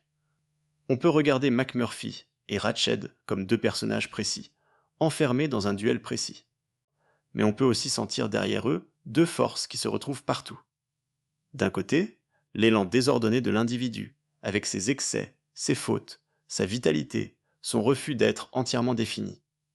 De l'autre, une autorité qui organise, classe, corrige, calme, et finit parfois par préférer un être humain diminué à un être humain imprévisible. Le génie du film est de ne jamais rendre cette opposition trop confortable. McMurphy n'est pas la liberté pure. Ratched n'est pas seulement la discipline abstraite. Ils restent incarnés. Ils ont des visages, des gestes, des limites. Mais à travers eux, le spectateur ressent une tension beaucoup plus vaste. Jusqu'où une société peut-elle aller pour rendre les gens acceptables? Cette question fait encore mal, parce qu'elle ne concerne pas seulement les années 1970. Elle revient dès qu'un individu est réduit à un dossier, dès qu'un comportement remplace une personne, dès qu'un système oublie que derrière la gestion, il y a une âme qui résiste, même faiblement. Le film ne prétend pas que toute structure est mauvaise. Il montre le danger d'une structure qui ne sait plus se remettre en question. Et c'est pour cela que Ratched reste une figure si célèbre. Elle ne frappe presque jamais. Elle n'a pas besoin de phrases grandioses. Elle possède quelque chose de plus inquiétant, la capacité de transformer sa propre froideur en norme. Autour d'elle, les patients finissent par douter de leur droit à ressentir autrement. Sa domination passe par la répétition, par le ton, par la patience, par cette façon de ramener chaque écart dans le cadre. McMurphy, lui, arrive comme un corps impossible à cadrer. Sa vulgarité, son rire, ses provocations, ses mauvais choix, tout ce qui pourrait le rendre inadmissible dans un espace propre, devient aussi ce qui le rend nécessaire au récit. Il est trop vivant pour le service, trop bruyant pour les règles, trop imprudent pour survivre longtemps à une machine qui sait attendre. Mais le film ne dit jamais que la vie doit être raisonnable pour mériter d'être protégée. Au contraire, il nous force à voir la valeur d'un homme même quand cet homme est difficile, imparfait, parfois insupportable. McMurphy n'a pas besoin d'être exemplaire pour que sa destruction soit une catastrophe morale. Et cela, le film le comprend avec une lucidité rare. La dignité humaine ne dépend pas de la politesse d'un caractère. Elle ne disparaît pas parce qu'un individu dérange. Cette idée donne une force particulière à la dernière image du chef. Car si McMurphy représentait l'excès visible, le chef représentait la disparition. Le film fait se rencontrer ces deux stratégies de survie. Prendre trop de place ou ne plus en prendre du tout. Au début, elles semblent opposées. À la fin, elles se transmettent quelque chose. L'homme qui déborde permet à l'homme effacé de se lever. L'homme qui parlait trop rend possible le geste de celui qui ne parlait presque jamais. Et ce geste final, parce qu'il est silencieux, conserve une pureté que les mots auraient peut-être abîmée. Le chef n'explique pas la liberté. Il ne la définit pas. Il ne la promet à personne. Il la prend dans ses bras, sous la forme de cette énorme fontaine arrachée, puis il la jette contre le mur. Toute la philosophie du film passe par un acte physique. La pensée devient poids. Le souvenir devient force. Le deuil devient mouvement. C'est pour cela que la fuite ne donne pas seulement envie d'applaudir. Elle donne presque envie de retenir son souffle. Le chef sort, mais il sort chargé d'un mort. Il sort avec la responsabilité d'une mémoire. Il sort parce que McMurphy ne peut plus sortir. Sa liberté n'est donc pas légère. Elle est endeuillée, mais elle est réelle. Les autres patients restent derrière lui, et ce choix est très important. Un film plus rassurant aurait peut-être ouvert toutes les portes. Tout le monde serait parti, Ratched aurait été vaincu, l'hôpital aurait perdu en une nuit. One Flew Over the Cuckoo's Nest refuse cette facilité. Il sait que les systèmes ne tombent pas toujours au moment où une fenêtre se brise. Il sait que beaucoup restent enfermés après le départ d'un seul homme. Il sait que le changement arrive parfois sous une forme incomplète, presque injuste. Mais cette incomplétude rend la fin plus vraie. Le chef n'emporte pas tout le monde. Il emporte la preuve que partir est possible. Et pour ceux qui restent, cette preuve peut devenir une blessure ou une graine. Le film ne nous dit pas ce qu'ils deviendront. Il ne ferme pas leur destin avec des explications rassurantes. Il nous laisse avec leur visage réveillé dans la nuit, avec leur stupeur, leur excitation, leur peur peut-être, devant ce trou ouvert dans un monde qu'ils croyaient solide. Ce trou est l'héritage de McMurphy. Pas un discours, pas une doctrine, une ouverture. Et cette ouverture explique pourquoi le film reste si souvent revisité. On peut le revoir pour la performance de Jack Nicholson, pour la précision glaciale de Louise Fletcher, pour la mise en scène de Miloš Forman, pour la puissance de son final. Mais on y revient surtout parce qu'il touche à une expérience intime. La peur d'être réduit, la peur d'être corrigé jusqu'à disparaître, la peur que notre propre voix soit jugée trop bruyante, trop étrange, trop inconfortable. À l'inverse, il touche aussi à un désir très profond. Rencontrer quelqu'un qui nous regarde encore comme une personne possible. Pour le chef, McMurphy est cet homme. Pas un sauveur parfait. Pas un guide sage. Un homme chaotique, parfois dangereux, mais capable de voir là où les autres ont cessé de voir. Ce regard suffit à rallumer une partie de lui. Et parfois, dans la vie comme au cinéma, être vu correctement peut devenir le premier pas hors d'une cage. Le film laisse donc une émotion difficile à nommer. Il y a de la colère, parce que McMurphy est détruit. Il y a de la tristesse, parce que Billy n'a pas survécu à la honte. Il y a du dégoût, parce que Ratched continue d'exister dans l'ordre qu'elle représente. Mais il y a aussi un souffle, une poussée vers l'extérieur, une impression que le dernier mot n'appartient pas entièrement à l'institution. Le dernier mot appartient au mouvement. C'est peut-être pour cela que la mort de McMurphy, aussi terrible soit-elle, ne ferme pas le film dans le noir complet. Le chef transforme cette mort en passage. Il ne peut pas annuler la violence subie, mais il peut empêcher qu'elle devienne une leçon de soumission. Il peut refuser que le corps vide de McMurphy serve à dire aux autres « Voilà, la rébellion finit toujours ici ». À la place, il fait dire autre chose à cette histoire. Il fait dire « Quelqu'un a essayé ». Quelqu'un a ri dans la pièce où l'on ne riait plus. Quelqu'un a parlé à l'homme que tout le monde croyait absent. Quelqu'un a perdu, mais pas assez pour empêcher un autre de courir. Cette nuance, c'est le cœur du film. McMurphy n'arrache pas une victoire complète. Il arrache une conséquence, une seule. Mais cette conséquence suffit à traverser l'écran depuis 1975. Elle suffit à faire du chef, longtemps silencieux, le véritable porteur de la dernière émotion. Elle suffit à transformer une tragédie institutionnelle en récit de transmission. Quand on repense au film après l'avoir vu, on ne repense pas seulement à l'hôpital. On repense au moment où la vie déborde malgré tout. Le match imaginaire devant l'écran éteint, le bateau sur l'eau, les rires maladroits de la nuit, la main levée trop tard, les regards du chef, la fontaine soulevée, le verre brisé. Chaque image répond à la même question. Que reste-t-il d'un homme quand on essaie de tout lui prendre? Dans le cas de McMurphy, il reste une force passée dans un autre corps. Il reste une fenêtre ouverte. Il reste le bruit d'une course dans la nuit. Et c'est peut-être là que One Flew Over the Cuckoo's Nest devient plus qu'un grand film récompensé. Il devient une expérience morale que le spectateur ne peut pas ranger facilement.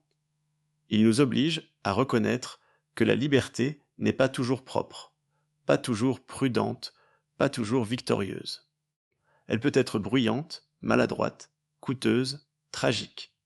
Mais quand elle touche quelqu'un au bon endroit, elle peut survivre même à celui qui l'a portée. McMurphy ne quitte pas l'hôpital vivant. Le chef, lui, quitte l'hôpital avec quelque chose de McMurphy en lui. Et dans cette course finale, dans cette nuit qui s'ouvre après tant de murs, le film nous laisse avec une image simple et immense. Parfois, le monde ne change pas entièrement. Parfois, une seule personne passe de l'autre côté. Mais si cette personne court vraiment, alors la cage a déjà perdu une partie de son pouvoir. Quand on prolonge le regard au-delà de l'histoire, une autre chose se déplie. One Flew Over the Cuckoo's Nest ne donne jamais l'impression d'avoir été fabriqué dans un espace confortable. Le film semble avoir respiré l'air de son propre décor. On ne sent pas seulement des acteurs qui jouent des patients dans une salle recréée. On sent un lieu, une pesanteur, une proximité avec des corps qui ne se déplacent pas tous au même rythme. Cette impression compte énormément, parce qu'un film sur l'enfermement peut vite devenir théorique. Il pourrait expliquer le contrôle, dénoncer l'institution, montrer la rébellion, puis demander aux spectateurs d'approuver le message. Ici, la force vient d'abord du concret. Les visages restent dans le cadre. Les gestes ne sont pas toujours élégants. Les conversations se chevauchent parfois comme dans une vraie pièce, où chacun cherche sa place. Les réactions secondaires ont autant d'importance que les grandes répliques. Cela donne au service psychiatrique une vie étrange. Ce n'est pas seulement un décor où McMurphy vient provoquer Ratched. C'est un organisme. Chaque patient a ses habitudes, ses angles de fuite, son petit territoire, sa manière de se protéger. Quand McMurphy arrive, il ne dérange donc pas une simple règle. Il dérange un équilibre déjà fragile, même si cet équilibre est injuste. Le film gagne aussi en puissance parce qu'il n'essaie pas de rendre tout le monde immédiatement attachant. Certains patients peuvent être agaçants, bruyants, imprévisibles, répétitifs. Ils ne sont pas présentés comme des symboles purs de l'innocence.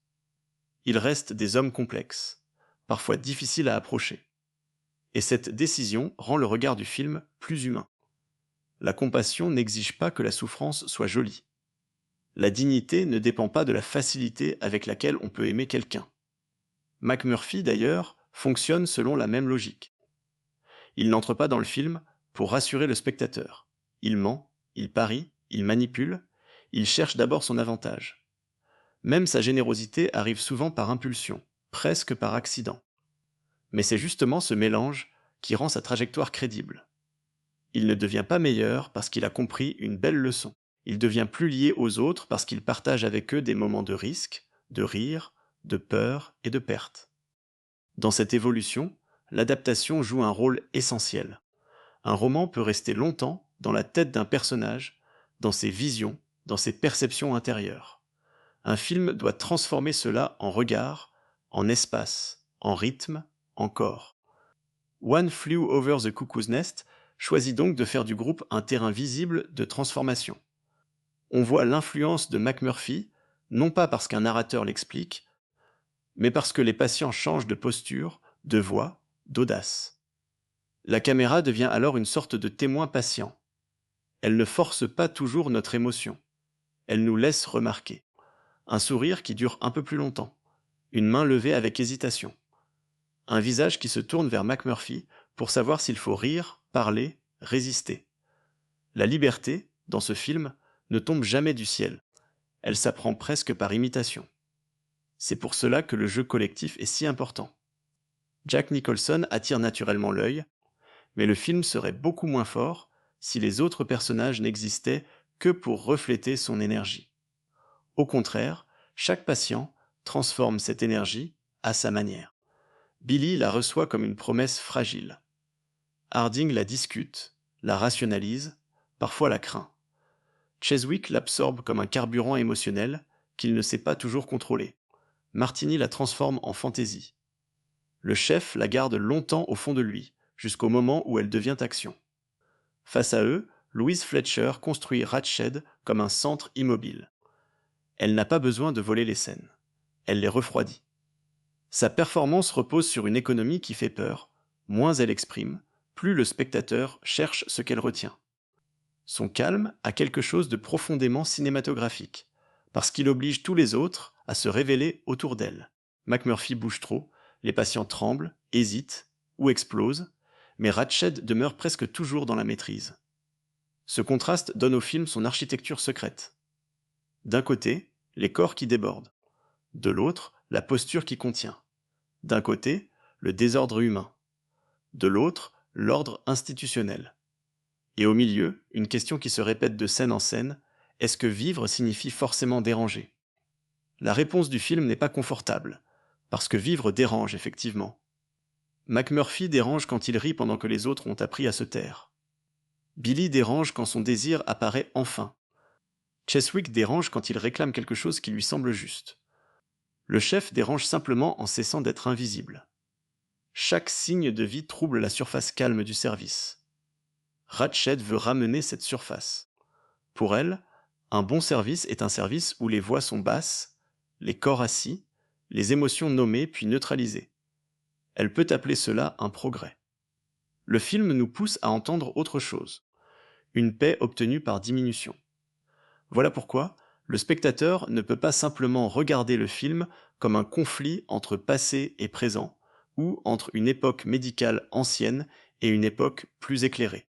Bien sûr, le regard sur la psychiatrie, les traitements, les institutions et les patients a changé depuis les années 1970. Mais le cœur du film reste plus large.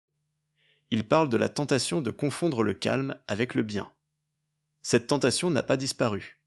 Dans une famille, dans une entreprise, dans une école, dans une administration, il peut exister ce même désir de faire rentrer les êtres humains dans un format qui ne dérange pas.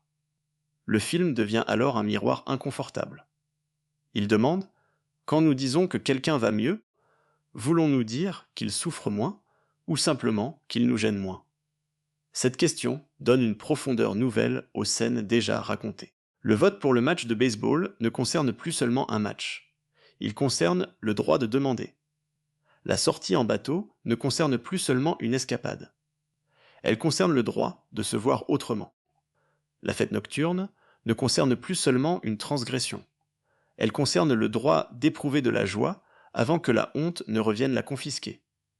Et la fenêtre finale ne concerne plus seulement une fuite. Elle devient la réponse physique à tout un système de réduction. Le chef ne brise pas seulement du verre. Il brise l'idée que le calme du service est une vérité définitive. Il brise l'image qu'on avait fabriquée de lui. Il brise le dernier mensonge que l'institution voulait laisser derrière McMurphy. L'idée qu'un homme effacé prouve que la rébellion n'a servi à rien.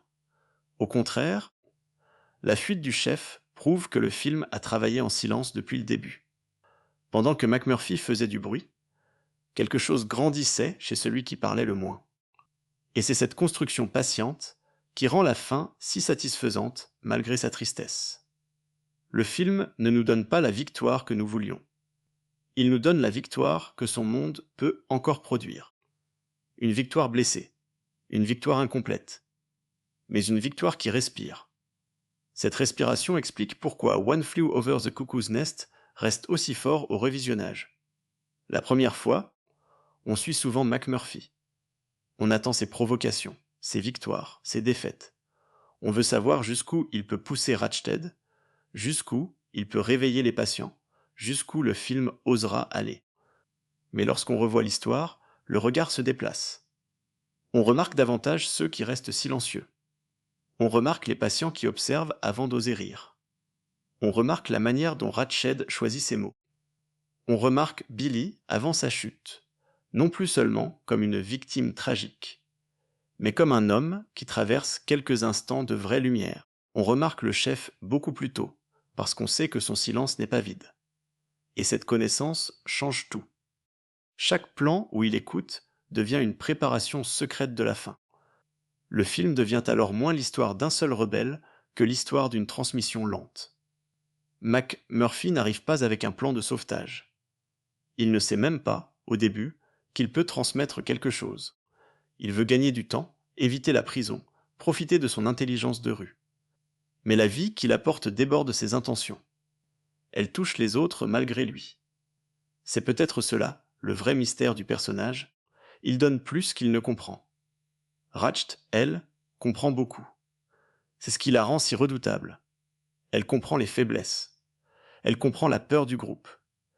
Elle comprend la dépendance affective de Billy, la nervosité de Cheswick, les limites du courage collectif.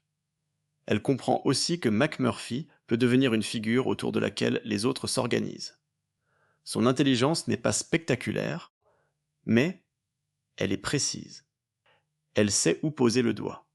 C'est pour cela que le film ne vieillit pas comme une simple dénonciation d'une infirmière cruelle. Ratched n'est pas seulement un personnage que l'on déteste. Elle est une méthode.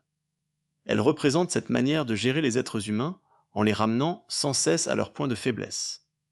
Elle parle de soins, mais elle gouverne par la vulnérabilité. Elle connaît les blessures et au lieu de les protéger, elle les utilise pour maintenir l'ordre. La scène de Billy, revue sous cet angle, devient presque impossible à supporter. Ce qui le détruit n'est pas seulement la peur de sa mère. C'est le fait que Ratched sache exactement quelle porte ouvrir en lui. Elle n'a pas besoin d'inventer une punition. Elle ramène simplement Billy vers l'endroit intérieur où il est le moins libre. Cette violence-là est plus difficile à dénoncer, parce qu'elle ressemble à une conversation. Le film nous apprend donc à nous méfier des violences qui parlent doucement. Et cette leçon dépasse largement le service psychiatrique. Certaines dominations n'ont pas besoin de coups, de cris ou de menaces ouvertes. Elles fonctionnent parce qu'elles savent faire honte. Elles savent isoler. Elles savent transformer la fragilité d'une personne en argument contre elle. Elles savent dire « Tu vois bien que tu n'es pas prêt. Tu vois bien que tu as besoin de nous. Tu vois bien que ton désir était une erreur. » Face à cela, McMurphy n'a pas la subtilité d'un thérapeute ni la stratégie d'un révolutionnaire. Il répond avec les armes qu'il possède. L'excès, le rire, le défi, la camaraderie physique, la fête, l'évasion. Ces armes sont imparfaites. Elles peuvent même être dangereuses. Mais elles ont une puissance que le langage de Ratched ne peut pas totalement absorber. Elles redonnent aux patients une expérience directe d'eux-mêmes. Le match imaginaire est une expérience. Le bateau est une expérience. La fête est une expérience. La parole du chef est une expérience. La fenêtre brisée est l'expérience finale. À chaque fois, le film oppose une vérité vécue à une vérité administrée. Ratched peut expliquer, classer, diagnostiquer, sanctionner. Mais elle ne peut pas effacer complètement ce que les hommes ont ressenti lorsqu'ils se sont levés devant l'écran éteint, lorsqu'ils ont ri sur l'eau, lorsqu'ils ont vu le chef accomplir l'impossible. Ces moments deviennent des preuves intérieures, et les preuves intérieures sont difficiles à confisquer. C'est aussi pourquoi la fin ne doit pas être comprise comme une simple évasion individuelle. Le chef ne sort pas seulement pour lui-même. Il sort avec la mémoire du groupe, avec le geste inachevé de McMurphy, avec le poids de Billy, avec tout ce que la salle commune a contenu de peur et de désir. Sa course ne répare pas tout, mais elle empêche que tout soit perdu. Dans le silence après son départ, On imagine les patients face au trou dans la fenêtre. Ce qu'ils ressentent n'est pas facile à résumer. Peut-être de la joie, peut-être de la terreur, peut-être une admiration incrédule, peut-être aussi une douleur, parce que cette ouverture leur rappelle qu'ils ne la franchissent pas encore. Mais une chose a changé. L'impossible a eu lieu devant eux. Et l'impossible, une fois vu, ne redevient jamais tout à fait impossible. C'est là que le film trouve sa dernière force. Il ne nous promet pas que le monde se transforme dès qu'un homme courageux agit. Il ne nous promet pas que tous les enfermements s'ouvrent. Il ne nous promet pas que les institutions apprennent de leurs fautes. Il nous donne quelque chose de plus modeste et de plus tenace. La preuve qu'un être humain peut en réveiller un autre. Cette preuve suffit à nourrir l'héritage du film. Voilà pourquoi il a marqué l'histoire du cinéma américain, pourquoi les performances restent citées, pourquoi le nom de Ratched est devenu une référence culturelle, pourquoi la course du chef continue d'émouvoir, même lorsqu'on sait exactement ce qui va arriver. Le film ne dépend pas du suspense. Il dépend de l'attente morale. On veut revoir le moment où quelqu'un ose encore. Et quand ce moment arrive, il fait toujours effet. Parce que nous savons ce qu'il coûte. Nous savons que McMurphy n'a pas survécu intact. Nous savons que Billy n'a pas pu porter la liberté qu'on lui avait donnée. Nous savons que Ratched n'a pas disparu. Nous savons que la fenêtre brisée n'efface pas les murs du monde.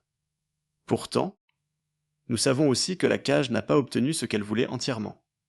Elle voulait produire du silence. Elle a produit une course. Elle voulait faire de McMurphy un avertissement. Le chef en fait une mémoire. Elle voulait prouver que la rébellion finit dans l'immobilité. La dernière image répond par le mouvement. C'est pour cela que l'émotion finale ne se limite pas à la tristesse. Elle ressemble à un souffle mêlé de larmes. Le film nous laisse dans un endroit inconfortable, entre perte et libération, entre colère et gratitude. On pleure ce qui a été détruit, mais on garde les yeux sur ce qui s'échappe. Et peut-être que c'est la seule fin honnête pour une histoire pareille. Une fin totalement heureuse aurait trahi Billy. Une fin totalement désespérée aurait trahi le chef. Une fin où McMurphy survivrait simplement en héros aurait affaibli la violence du système. Une fin où personne ne sortirait aurait nié la force de ce qu'il a transmis. Le film choisit donc une ligne plus douloureuse. McMurphy tombe. Le chef court. Ratched reste. La fenêtre est ouverte. Dans ces 4 mouvements, tout le film se résume sans se simplifier. La défaite, la transmission, la persistance du pouvoir, et malgré tout, l'existence d'un passage. C'est cette combinaison qui fait de One Flew Over the Cuckoo's Nest une œuvre qui ne se contente pas d'être admirée. Elle reste active. Elle continue à travailler le spectateur longtemps après la fin.